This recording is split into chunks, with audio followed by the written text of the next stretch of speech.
Israel really is going far beyond its borders and curing the sick, feeding the hungry, helping the needy, solving problems when it comes to AI, water security, food security, technology. In all of these realms, Israel is making a difference. My guest today is Avi Jorisch. Avi is a former official in the U.S. Departments of Treasury and Defense and founder of IMS, a merchant processing company. He's the author of 5 books, and his latest book, Thou Shalt Innovate, How Israeli Ingenuity Repairs the World, has been translated into more than 40 languages. In this book, Avi profiles wondrous Israeli innovations that are collectively changing the lives of billions of people around the world. I recently sat down with Avi and talked about why Israeli innovators of all faiths feel compelled to make the world a better place. Avi, thanks so much for being on the show. I greatly appreciate it. Charles, it's great to be here. Thanks for having me on. Okay, folks, the name of the book is Thou Shalt Innovate, How Israeli Ingenuity Repairs the World. So this book, from what I've read about it, Avi, has been translated to more than 40 languages? It's done quite well. It's now actually in I think it's in 35 languages. It just came out last week in German. It's the book has been received quite well internationally. People around the world are reading a positive story, a series of stories as it relates to Israel. And frankly, Israeli innovations that are curing the sick, feeding the hungry, helping the needy, and solving these grand global challenges that we face on the planet Earth: water security, food security, space, artificial intelligence, how a country the size of New Jersey is helping solve some of the world's greatest challenges. Okay, so here's my question for you. You wrote this book, and I read it, really great read. I think you take about 15 different innovations that came out of Israel. You share it, and in the back of the book you have Israel's milestones of great innovation from, I think, starting from when the state was founded in 48. And you also talk about why Israel is such an innovative country. But before we get into that, here's my question to you. Why are 35 plus languages, that means maybe 40 to 50 different countries, why has this book been so popular outside of Israel and popular in the rest of the world? All I can say is that human beings love great stories, 1, and 2, as we faced an inflection point on the planet Earth, where for the first time in history, we really do have control over our destiny. People all over the world are trying to figure out, how do we shape the future? How do we make this a more positive place? And they're looking to countries that are helping solve these challenges. And Israel is one of the places on the planet Earth that is batting far above its weight and making an impact around the world. And that is a story that people want to read and are curious about. Right. You wrote this book in 2018, I think it was, right? That's right. It came out in March of 2018. Okay, so a lot has happened in the past 2 years, but what I find so amazing, and you put this in the back of the book, Israel has over 300 research and development centers owned by multinational companies in various fields, including Apple, Amazon, Facebook, Google, Intel, and Microsoft. China, India, and the United States now look to the Jewish state to help solve the emerging water needs. Universities around the globe are forging strong partnerships. Is there any other country that you know of that has so much in terms of resource by multinationals in one country? Look, I will say this. I'm obviously a huge fan of what comes out of Israel and find that the stories that I've written about to be extraordinarily exciting and inspiring. Israel really does bring together a whole host of countries and showing it a pathway forward. It's not the only country in the world that's doing that. Actually, the Bloomberg Index ranks, I think, Israel 5 when it comes to the most innovative country in the world. So it's not the most innovative. I think where Israel really does shine is in the innovations that are making the world a better place.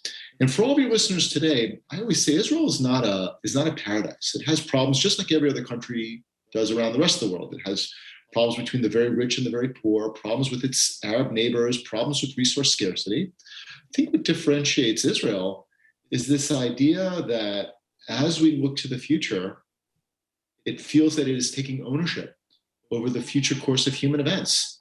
And it is playing a meaningful role in solving these grand global challenges. And it is a message that resonates around the world. So why is it that this state, which is the size of New Jersey, has 8 or 9 million people or so, which I think there are more people in New York subway systems in 2 days than there is in the whole of Israel. And this country, I think, is the number one in terms of foreign countries that are on NASDAQ. I think you mentioned that. Right, okay. Outside the United States and China, Israel has more companies listed on the NASDAQ than any other country in the world. And so you're asking, Charles, what's the secret of Israel's success? What's in the water or the DNA that makes this so? So I'd say it rests on 4 principles. The first is diversity. Israel is one of the most diverse places on the planet. It has Christians of every stripe and every variety, Muslims of every stripe and every variety, and Jews from all over the world. That's one. 2, this idea of failure. In most of the world, failure is really looked down upon. In Israel, failure is part of the process. And as every business owner and every innovator will tell you, in order to succeed, you've got to fail, and you've got to fail multiple times. Just think of the light bulb. It took 1,000 filaments before the light bulb was created, and only on 1,001 were we able to create the light bulb. So this idea that if you haven't failed in one or more of your companies, people look at you like you've actually done something not correct. The third is are these secular institutions that Israel has. Israel has 2 big primary institutions that are secular, and that are all but one of its universities and the military. And we can talk about the role of the military, since I think that plays a really special role too. We can circle back to that if you want, if your listeners are interested. And the last is the idea of the prophetic tradition. For the last 3,900 years, the prophets of the children of Israel have been calling on us to cure the sick, feed the hungry, help the needy. No less than 3 times a day, there's a very special Jewish prayer that is uttered. And I say this again in a cultural sense, not necessarily in a religious sense, but in a cultural sense. We are instructed to repair the world in the image of God. No less than 10 times in the book of the Mishnah, in the cornerstone book called the Mishnah, which is the underlying book for all of Jewish law, it instructs us to engage something called tikkun olam, the idea of repairing the world. And you can't 3 times a day utter the words of curing the sick, feeding the hungry, helping the needy, repair the world, bring more light to the world, and for that not to have a deep impact on the cultural DNA of your people. And ultimately, those 4 things combined deeply impacted the founders of the state of Israel. David Ben-Gurion was the first prime minister of the Jewish state. And in 1948, May of 48, he stood at a lectern and he said 2 extraordinary things. First, he said, after 2,000 years of wandering, the gates of the state of Israel are officially open again, and our moment has arrived, and that the Jewish people are welcome to come home and play a meaningful role in making the world a better place. And secondly, he said, I quote, Israel has been granted the great privilege and the obligation to tackle some of the gravest challenges of the 20th century. He seemed to be saying that at the very heart and soul, one of the raison d'etre of the state of Israel was to not only protect and enrich the lives of its citizens, but to go also beyond the borders of the state of Israel. And the hope, our most sublime hope, is to make the world a better place. And you're seeing that today in technology. Israel really is going far beyond its borders and curing the sick, feeding the hungry, helping the needy, solving problems when it comes to AI, water security, food security, technology. In all of these realms, Israel is making a difference. Now, Charles, if you look 10 years into the future, I want you to pretend that it's 2030. Okay? By 2030, some extraordinary things are going to happen on the planet. We're going to have humans on the moon, and we're going to be on our way to Mars. Scientists are predicting by 2030, Parkinson's, essential tremor, Tourette's, cancer, big diseases are going to be a thing of the past. That we're essentially going to be running on green energy by 2030, and that computers, Charles, I'm glad you're sitting, are going to process faster than the human brain. For the first time in human history, we're going to have something that processes faster than our brain, which means that we're going to have thoughts that we never had before. The world is going to fundamentally look different in the next decade or 2. And I challenge you to look at these grand global challenges. I challenge you to look at every one of them, and you will find an Israeli who's looking to solve those grand global challenges. And for countries around the world that are looking to solve these problems and make a meaningful difference in shaping the destiny of the future of the world, the future is bright, Charles. And And that's why I'm so excited about the future of the state of Israel. I'm excited about where humanity is headed over the course of the next decade or two. So this is basically what you're saying is it's something that's tied into the DNA of Judaism, of repairing the world and not sitting back and letting someone else take care of it, but it's your obligation to make the world a better place and innovate and constantly solve problems, cure diseases, make deserts bloom, and so on. Is that right? It is certainly part, every country and every people has a unique aspect to their DNA. And this one is embedded in the Jewish people's DNA. It's why I named the book Thou Shalt Innovate. The idea that it really represents, in my mind, the unwritten commandments that we are here to repair the world. Our most sublime hope has been to do that. And as we have wandered the planet over the course of the last 2,000 years, we have finally come home. And the moment of the Jewish people in the state of Israel has arrived. And it is a moment that I think we have been waiting for a very, very long time. And that is enshrined in the national anthem of the state of Israel, Hatikva, which means the hope. That hope has been around for 2,000 years, and we are finally here to exercise or strive for our most sublime hope. Right. You know, this is a post-book you published in 2018, but you mentioned about failure.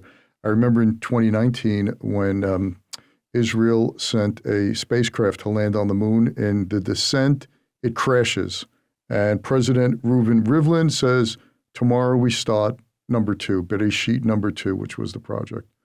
So I interviewed the two founders of Space.IL. And I think your listeners will be excited to learn that Bereshit 2 is in the planning stages. And the idea is that they've talked about a whole host of scientific experiments. And the next challenge that they're going to look to solve is, how are we going to grow food on the moon? And the next experiment is to get a satellite craft to land on the moon and try and actually plant food to grow so that humans can eat it while we're there. I mean, that really is like a mind-bending experiment. To think that in 10 years we're going to have humans there, we're going to be planting food on the moon and drinking water that's on the moon already.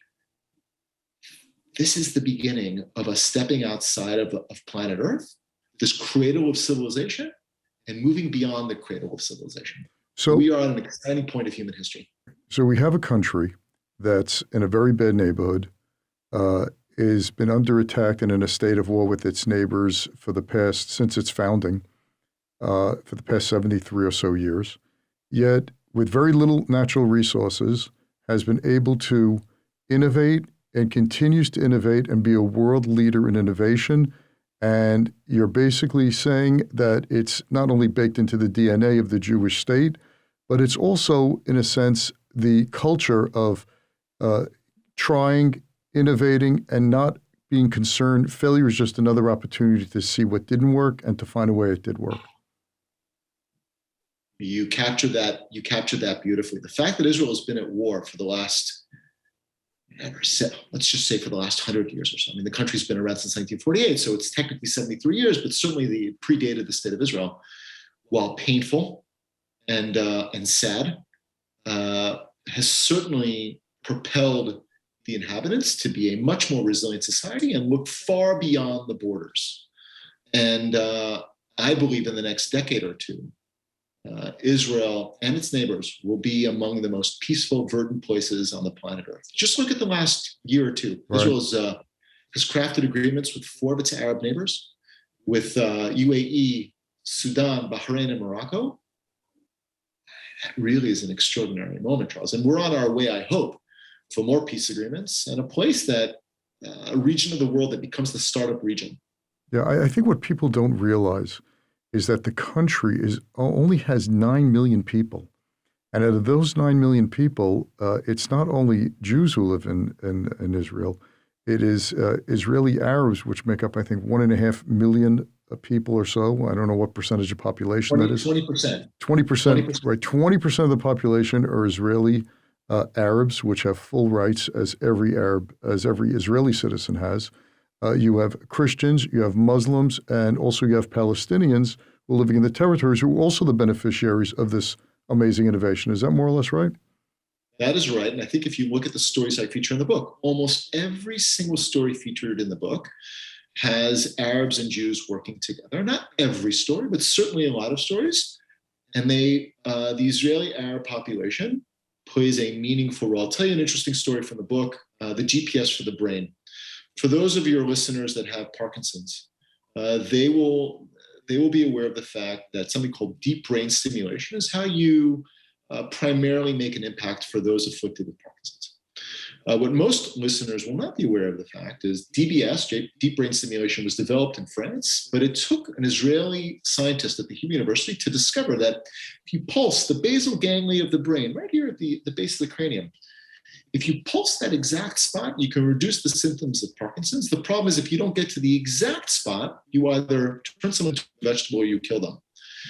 Herein comes in an amazing Israeli-Arab couple from Nazareth, Imad and Reem Yunus, and they developed something called the GPS for the brain. And that GPS today allows brain surgeons all over the world to get to that exact spot on the brain using sound and pulse the brain.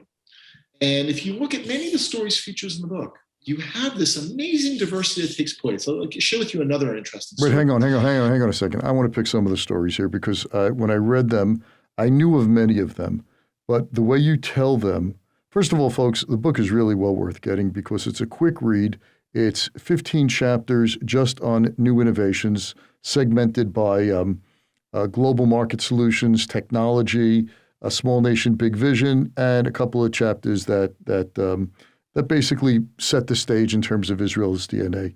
But what you do is I think you start almost every chapter with a biblical quote or some type of quote attached to that chapter where you see what motivated, well, you're trying to see what motivated, not really 100% sure, but you could see where this is a scriptural imperative for people to innovate. Here's what I will tell you. I interviewed nearly 150 people for the book. It was one of the most inspiring projects I've ever undertaken. And I felt like my DNA changed as I interviewed people for the book. And I constantly checked myself and asked the innovators themselves, what motivated you? Why did you do this? Why did you start this company? Why did you start this venture? And in almost all of the cases, they started with the imperative of, I am here to make the world a better place. I must solve a big problem.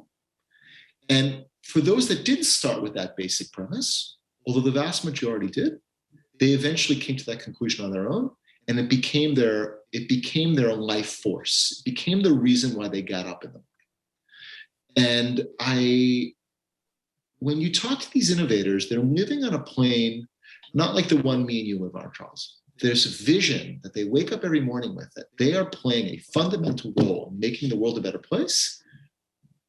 Inspires me. And I feel like is already playing an important role in inspiring my children. Before they go to bed at night, I put my kids down. I have small children, 10, 8, and 6. And I consistently tell them about the challenges that we face on the planet Earth and about those innovators that are striving to make the world a better place. And so one of the stories I'll share with you, just before the pandemic, I was with my kids at a tech conference. And one of the innovations that was featured was the first chapter in the book. It was it's an organization called United Hatzalah, or United Rescue. And these are the guys that have revolutionized emergency medicine. So Charles, if you were to have a heart attack right now in the studio, heaven forbid, how long do you think it would take you before an ambulance would come to your studio in Brooklyn? Well, if I call Hatzalah, probably quick. If I call 911, I would think 15 or so minutes. So on average, anywhere in the United States, it's 21 minutes. And in a country like Israel that's experienced war and terrorism over the course of the last 73 years, 21 minutes, way too long. And so this amazing Israeli organization called United Rescue did 3 extraordinary things. First, the founder, Eli Beer, he brought together 6,000 emergency responders, Muslims, Christians, and Jews. That amazing diversity aspect. I always say diversity powers the Israeli startup ecosystem. Secondly, each and every one of us has a smartphone. And generally, when we want to call a cab, what do? We don't call a cab anymore. That's so 1985. Mm-hmm. What we do is we press a little button on our smartphone, Uber, Get, Via, Lyft, and it geospatially locates the 3 nearest cabs, and then the one that's closest comes to you. Instead, Eli Beer geospatially located the 5 nearest emergency responders, volunteers that are not paid. And in order to get to the scene of a medical emergency, I'm sure you've ordered pizza from Pizza Hut. He gives many of his volunteers, he gives them this Pizza Hut looking moped with a box in the back that instead of carrying pizza, carries medical supplies. Charles, do you know what the national average is anywhere in Israel to get an emergency responder to the scene of a medical emergency? I do, but you say it. It's 3 minutes anywhere in Israel. And in every major city, it's 90 seconds. Right. Now, it would be enough if Eli Beer just said, I'm just going to do it in Israel. I don't need to go anywhere else. Today, that innovation is in 9 countries around the world, including in Jersey City. Now, bringing it back to my kids. Yeah, I want to tell you something before you tell your kids. He came, I remember seeing him in Brooklyn. He came to Brooklyn, New York, to one of our synagogues, and he had one of those mopeds outside. And we all thought it was a great idea because we have a network, a volunteer network that's an ambulance service that gets there within minutes. Same thing, but they don't have they basically send out the alert, and anyone who's in the area runs over. But he really perfected how it's done. I think we had a problem in New York with regulations of allowing mopeds to do it, which is such a shame, especially with all the traffic. It was actually even more sad than that, Charles, is the idea that we couldn't get the law right for the Good Samaritans, where there was insurance liability. Yeah, sue someone that can come and save your life. It's really one of these things where we have to fix the law in that regard. Yeah, it was sad because of the density in Brooklyn, and I think there's 4 million people, is that I don't think there's anyone within they could get within 60 seconds of anyone. You know, if that's how dense the area is, and how many volunteers there are and where they're located. And his idea of getting through traffic with the moped we thought was amazing. He was trying to raise money here. Wasn't an issue. Then we ran into City Hall, which is really a crime. And how many people, we had on my block a few years ago, maybe a little more than a few years ago, a child choking. And they put that call out. I saw people in my neighborhood running. I think it was maybe 2 or 3 in the afternoon, just running to this house a few doors away from me. And within maybe, I would say maybe 60 seconds of that phone call, they maybe had 6 or 7, and then they brought 6 or 7 volunteers, and then they had the ambulance down the block, then the police car. If you would have waited for 911 or something, that kid would have been dead.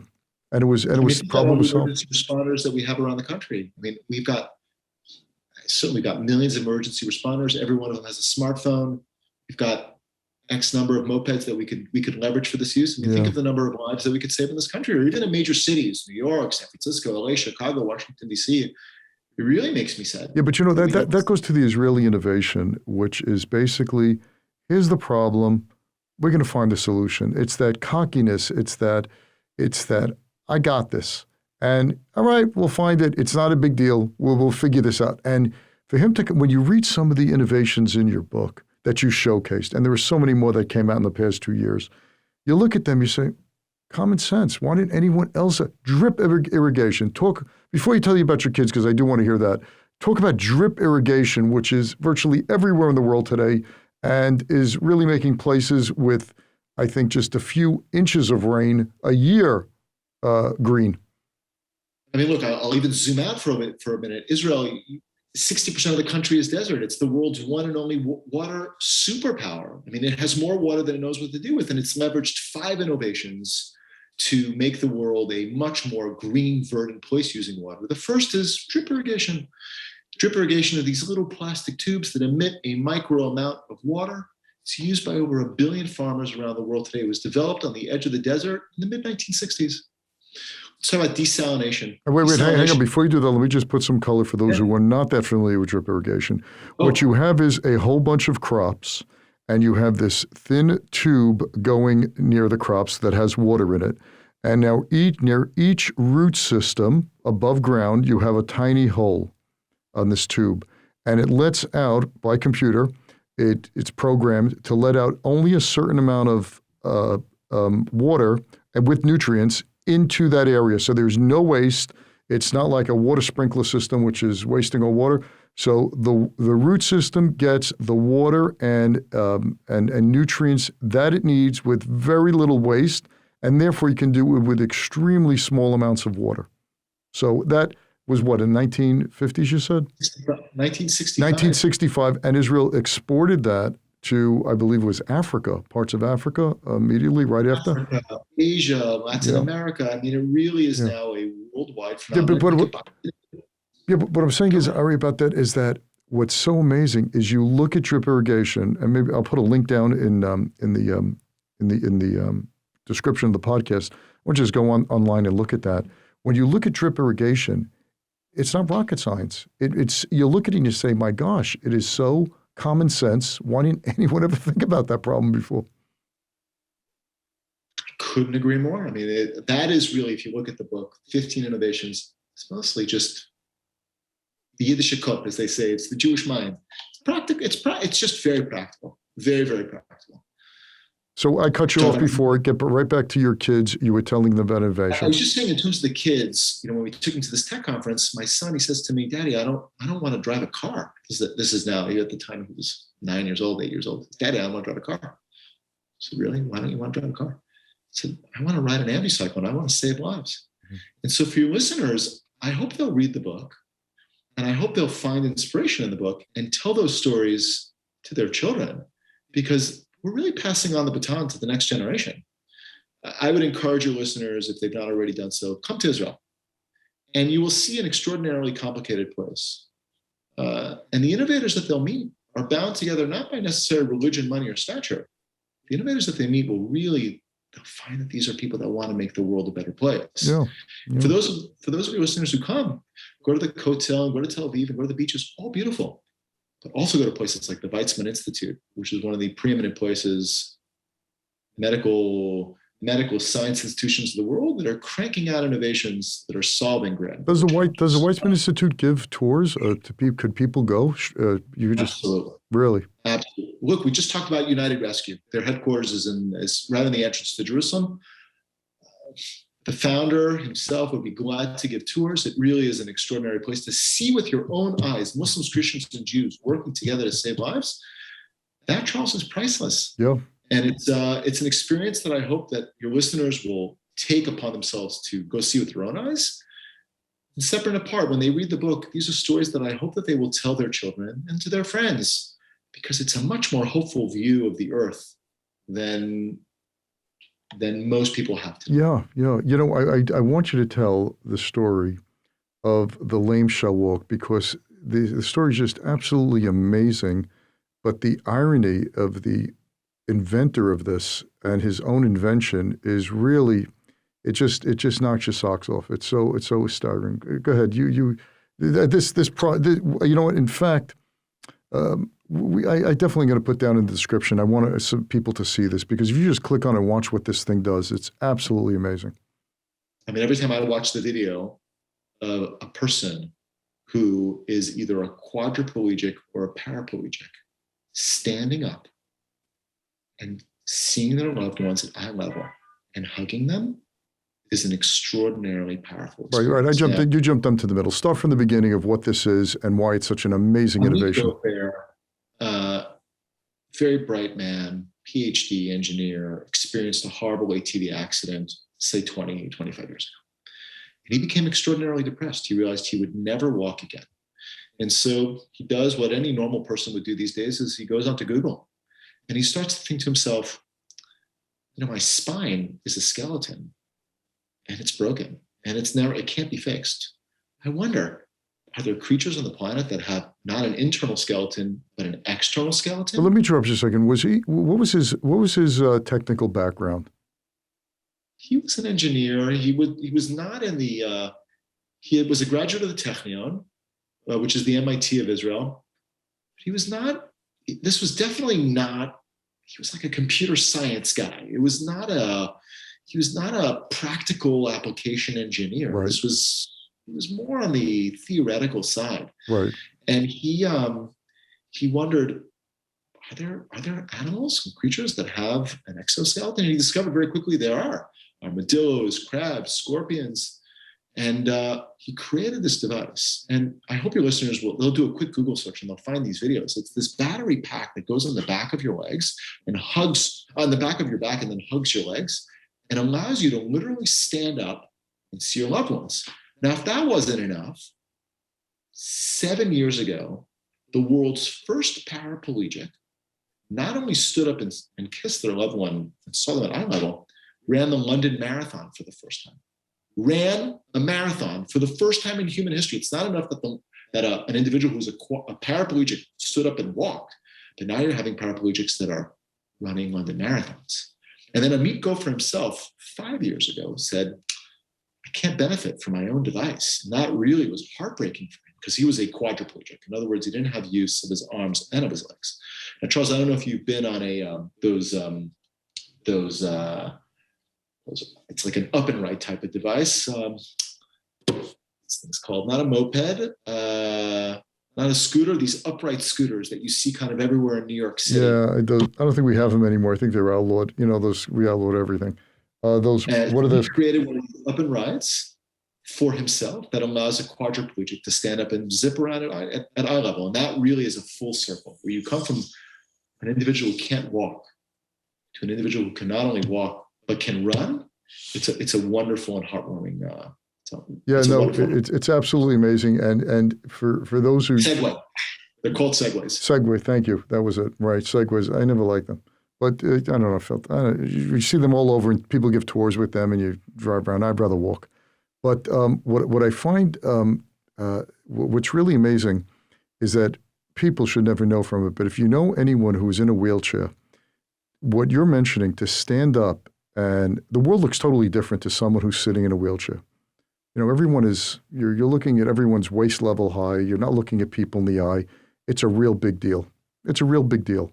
So to be able to stand up and is just an amazing thing. But to be mobile, that's something they don't have in an upright position, which is absolutely amazing. This has changed lives. A simple invention that you would think, all right, that's what I find so amazing when you look at some of these inventions, really these innovations.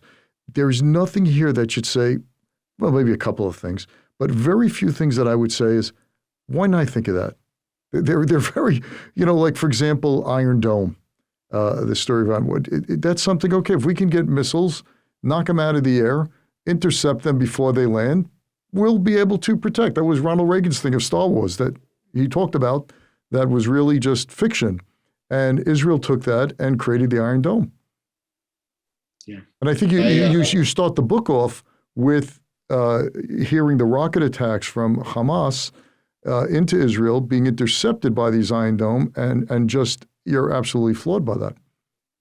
Not only was I floored by it, I remember I took my then 2-year-old down 4 flights of stairs, and he was terrified, as any child. My next door neighbors, we went into the bomb shelter, we huddled in the dark, terrified. And 10 minutes later, the building, Charles, violently shook. Violently shook. We heard these 2 massive booms. And we understood it was safe for us to go back to our apartments. And at that moment in time, I realized Star Wars doesn't happen in the movies. Star Wars is a real thing. And Israel has accomplished the impossible, where they've turned this weapon into a defensive weapon that allows its inhabitants to live life pretty normally as missiles are raining down in the country. It was the turning point of my professional life, Charles. I will tell you, it was that summer that I realized that this was an Israel that I was not aware of. I was not a techie. I was not part of Silicon Valley. I'm a historian by training. And I realized, wait a second. I talked to my gardener about drip irrigation, how it was used by over 1 billion people. My CFO had DBS. Was talking about how deep brain stimulation. It had these things, the GPS for the brain. I'm like, wait a second, what? This was like a whole new part of Israel that forced me to explore the country in a completely different way. Wherever I went, I saw these ambicycles saving people's lives. And that was really the beginning of me diving into the story and of interviewing as many people as possible. What has caused this country to produce more startups combined than Canada, India, Japan, Korea, and the United Kingdom combined? How did this happen? So for me, that summer and the Iron Dome innovation in particular forced me to really reconcile with this brand new reality that the planet is dealing with. And then I was just reading this weekend, or maybe it was last weekend, that the United States is talking about putting the Iron Dome in Guam. If China ever attacks Taiwan, the first place they're going to do is try to knock out aircraft and ships that are stationed in Guam. So if those missiles come over, you can't defend Taiwan if you have no ships, or if their ships and planes are knocked out. So they're talking about deploying the Iron Dome as defensive weapon if China should send missiles into Guam to knock out the fleet and American aircraft. So you see something that was developed, I think it was 14 or 12. I'm not sure. Was it? I think it was '08. When was the Iron Dome? It was really perfected. The first time it was perfected was 2012. It was 12. the first time it was a successful launch. I mean, obviously it took many. The beginning of Iron Dome started in 2006, 2007, but it took 5 years to. Right, with the Patriot missiles and with the United States help, right? And then they took over. Danny Gold, I think, was a champion of that, and they were about to toss it so many times, saying it's not going to work. It's not going to work. He found a way. Because for those who don't know, when Hamas sends missiles into Israel, Gaza and Israel are it's a small border. It's a very short border.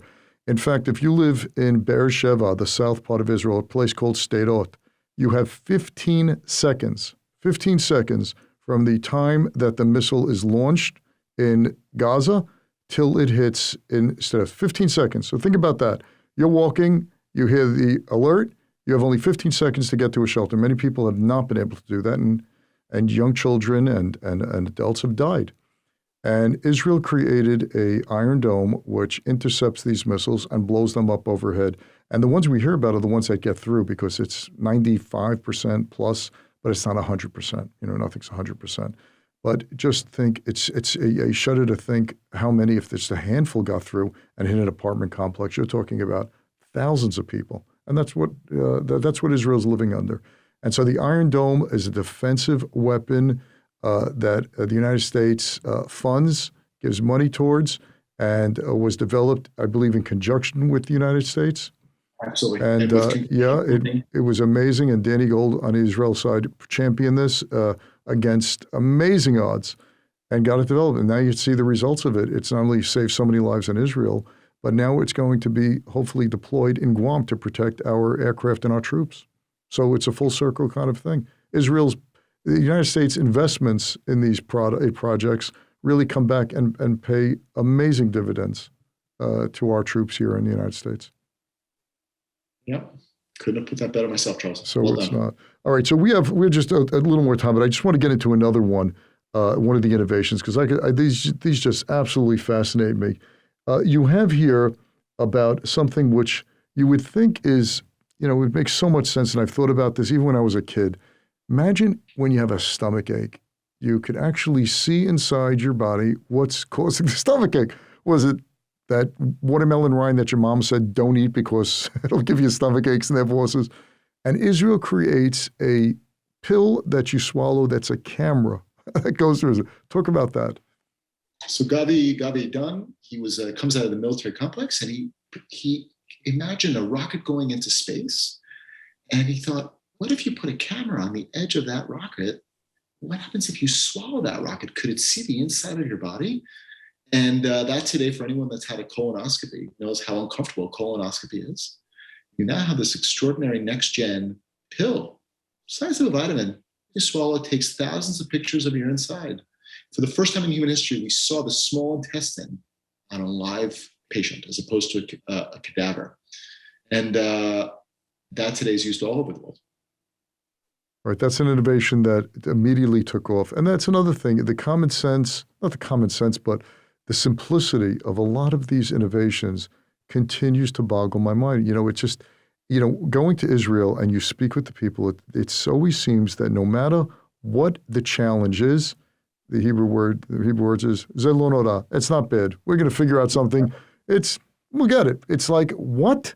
You have a big, and that's why Mobile Eye, for example, which Intel bought for what $1 gajillion.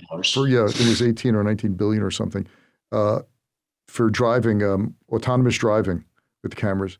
Intel, that was developed in Israel. That was like, all right, imagine if a car could see. Thanks to these things. And that Waze, another Israeli innovation of finding directions using GPS and mapping streets, which was later bought by Google. So I just don't get, and I want you to just tell it to me one more time, how a population, and it's 9 million, but it's not all 9 million people working on this innovation. How how do they view problems differently than most to produce these kind of results? What have you seen in your research? Ultimately, it's this idea of failure, that failure is important, one. And two, it's I think what differentiates Israel, and we talked about it a little bit earlier in the show, in the military, I don't know if you've had a chance to read Malcolm Gladwell's book, Outliers. Mm-hmm. Okay? And he talks about the amazing 10,000 hour rule, that humans can accomplish anything they want as long as they're willing to put in 10,000 hours.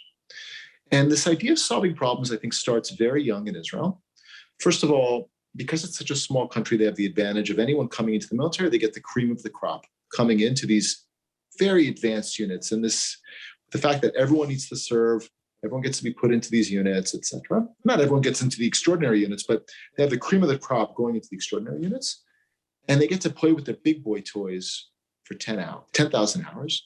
And they've gotten their 10,000 hours at such a young stage of the game that once they leave the military, they're ready to take on the world. Right. And it is the graduates of those institutions that go on to found these extraordinary companies like Checkpoint, like Gavi Dan from Pilcam was an extraordinary unit. Amit Gopher was an extraordinary unit. All these guys were in extraordinary units. But they got their 10,000 hours in at a very, very young age that allowed them to scale quickly. Right. I think it was something that is something special. Yeah, I think for the Unit 8100, I think you're referring to, a lot of these guys who came out of, they are just any VC money, venture capital money finds them, and their ideas they come out with. I don't know how many of these unicorns, these startups that became billion-dollar companies, were headed by founders were part of Unit 8100, which is Israel's cyber technology unit, which is the cream of the. I think they find you in junior high school, and I think the aptitude test. It's like the best of the best of the best. I mean, we're talking about unicorns now. I don't know if you've been following the economy in Israel. The dollar is now 3 shekels to a dollar. So in other words, the dollar is getting weaker in comparison to the shekel. And this is just this week, it went down from, over the last year or so, from, let's just say, 3.5 to 3. And I asked last week, I interviewed a fairly well-known economist. And I said, what gives? Okay, so obviously the economy is strong, startup nation, great, but what is driving this? And he said to me, the number of exits Israel has had over the course of the last 2 years and the amount of US dollars that have come into the country over the course of the last few years has really strengthened the economy significantly. And this is a trend we're only going to continue seeing. Yeah, companies are being bought not for 10 million or 20 million, but near the billion mark and then some. Mobileye was 18 or 19 billion. And you hear startups all the time in Israel being bought for 500 million, for $1 billion, $1.5 billion. It's absolutely staggering, absolutely staggering. The GDP is growing. Look, that's why the Abraham Accords is working. These Arab nations said it's enough being Israel's enemy. Israel has no designs on our land. They do not want to attack us. We can gain more by joining up with their economy and getting the fruits of their innovation. But Charles, it's more than the billions are great and it's fabulous, but it really is, if you look at the heart and soul of the country, it's these innovations that are making the world better. Yeah. And we're going to see lots of exits in Silicon Valley and other places in the world. And I don't minimize the exit. Prime Minister of Israel last week at the climate change conference, he said, it's time for us to change how we view apps and try to pivot apps that instead allow you to buy and sell things, rather now make an app that helps you attack the climate, not attack climate, but attack climate change and making the world better.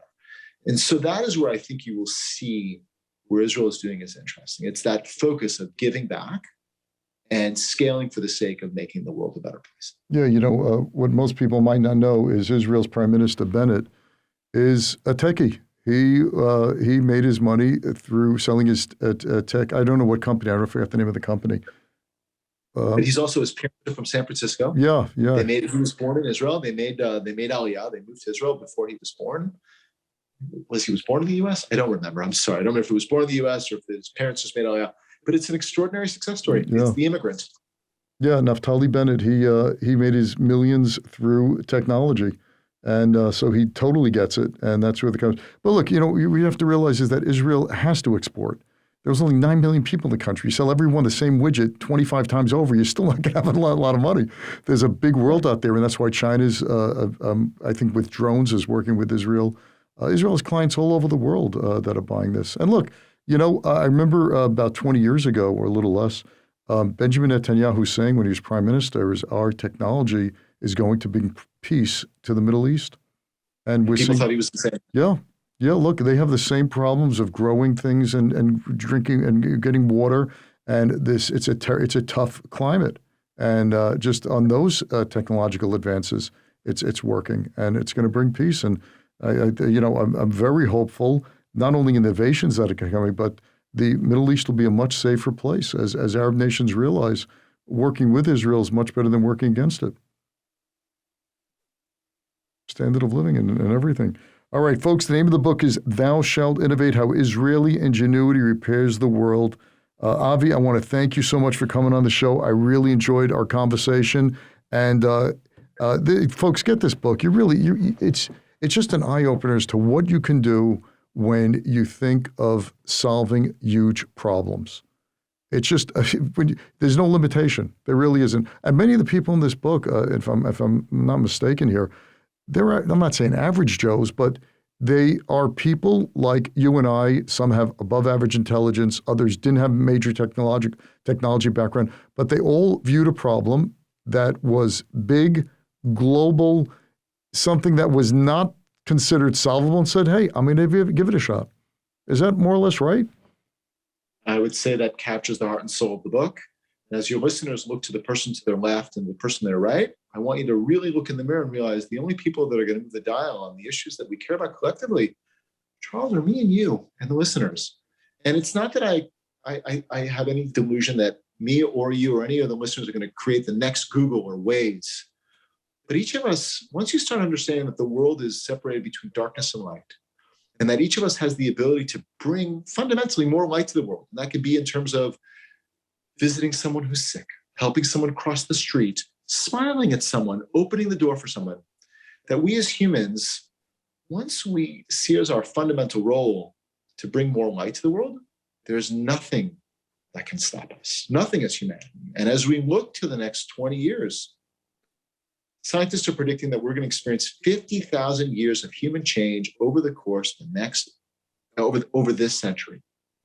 That's staggering. And if we can keep in mind that our role is to bring more light to the world, and that for those countries who innovate, the future is bright, nothing can stop us. Beautiful. And that is the story that I hope that you will tell your children. It's what the story I tell my children. And it's the story that we should tell all of our children as we approach all these challenges that we will continue to face in the years ahead. Beautiful. Let's leave it right there because I couldn't top that. Avi Jorisch, name of the book is Thou Shalt Innovate. Thanks so much for being on the show. I greatly, greatly enjoyed it and appreciate it. Looking forward to seeing you again, Charles. Thanks again. Thank you. Bye. Thanks for listening to this episode of The Charles Mizrahi Show. If you're a new listener, welcome. If you've been listening for a while, we're glad to have you back. Either way, we'd love to know what you think of the show. Please leave a review if you listen on Apple Podcasts. Reviews make it easier for others to find the show. You can also see the video of the interview on the Charles Mizrahi Show channel on YouTube.